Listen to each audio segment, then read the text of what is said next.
पुरानो नियमको न्यायकर्ताहरूको पुस्तकमा प्रस्थानपछि यहोशूसँगै कनान भूमिमा प्रवेश गर्ने मानिसहरूको कथा छ। तिनीहरू कनान भूमिमा प्रवेश गरेका भए तापनि दैनिक जीवनमा पवित्र जीवन अभ्यास गरिएको थिएन र यहोशूको मृत्यु भयो। मूसाले जस्तै यहोशूले पनि आफ्नो मृत्यु हुनुभन्दा अघि इजरायलका मानिसहरूलाई परमेश्वरको वचन पालन गर्न आग्रह गरे। यद्यपि इजरायलका मानिसहरू अगुवा बिना आफ्नै विचार अनुसार बाँच्न थाले र कनान भूमिमा बस्ने मानिसहरूका देवताहरूको पनि सेवा गरे। परमेश्वरले कनान भूमि र छिमेकी देशहरूमा बाँकी रहेका अन्य राष्ट्रहरूलाई इजरायल विरुद्ध युद्ध गर्न खडा गर्नुभयो। यस्ता कठिनाइहरूको सामना गरेपछि मात्र इजरायलका मानिसहरूले परमेश्वरबाट तर्केर गएका आफ्ना पापहरूको पश्चाताप गर्थे र आफ्नो विश्वास र जीवनमा विचार गर्थे। जब इजरायलका मानिसहरूले सङ्घर्ष गरिरहेका थिए तब परमेश्वरलाई मद्दतको लागि प्रार्थना गर्थे। परमेश्वरले उनीहरूलाई उनीहरूको कठिनाइबाट छुटकारा दिन कोहीलाई रोज्नुभयो र बोलाउनुभयो। यी मानिसहरूलाई न्यायकर्ता भनिन्थ्यो। न्यायकर्ताहरूको पुस्तकमा 12 जना न्यायकर्ताहरू छन्। गिदोन, इप्ताहा र सिम्सोन जस्ता न्यायकर्ताहरूको कथाहरू विस्तृत रूपमा व्याख्या गरिएका छन्।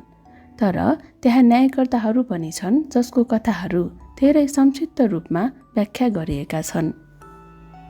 यदि हामीले आजको वचन न्यायकर्ता 13 अध्याय पढ्छौँ भने हामी थाहा पाउन सक्छौँ कि इजरायलीहरू दुष्टतापूर्वक बाँचिरहेका थिए।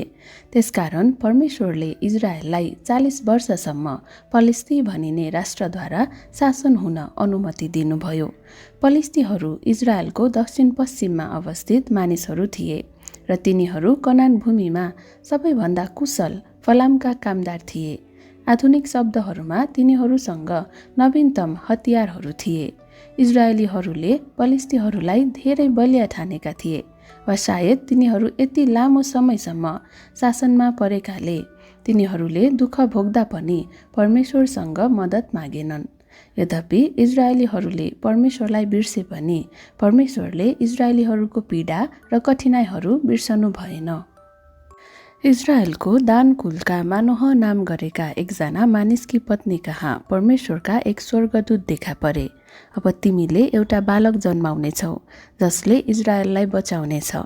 अबदेखि दाखमद नपिउनु र कुनै मृत शरीरलाई नछुनु। जब बालक जन्मन्छ बालकको कपाल नकाट्नु। मानोहकी श्रीमतीले आफ्नो पतिलाई यी सबै कुरा भनिन् र मानोहले परमेश्वरलाई प्रार्थना गरे, परमेश्वर कृपया हामी कहाँ फेरि एकपटक देखा पर्नुहोस् र हामीले के गर्नुपर्छ भन्नुहोस्। परमेश्वरका स्वर्गदूत फेरि देखा परे अनि उनले मानोहकी श्रीमतीलाई उनले के पालन गर्नुपर्छ र भविष्यमा जन्मने बालकले के पालन गर्नुपर्छ भनेर बताइदिए। मानोहले परमेश्वरलाई एउटा पाठो र अन्न बलि चढाए र त्यस वेदीबाट स्वर्गतिर एउटा ज्वाला उठ्यो। तब ज्वालासँगै परमप्रभुका दूत मासतिर गए र प्रतिज्ञा गरिए अनुसार मानोहको परिवारमा एउटा बालक जन्मियो। परमेश्वरका दूतले दिएको सन्देशलाई सम्झँदै मानोहको परिवारले बालक जन्मदा सिम्सोन नाम राखे। परमेश्वरले सिम्सोनलाई आशीर्वाद दिनुभयो। मानोह र उनकी पत्नीले सिम्सोनलाई परमेश्वरको दूतले निर्देशन दिए जस्तै हुर्काए र सिम्सोन वयस्क भए।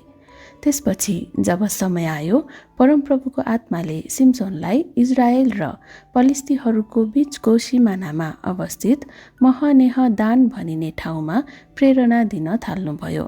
सिम्सोनले इजरायललाई पलिस्तीहरूबाट कसरी बचाए।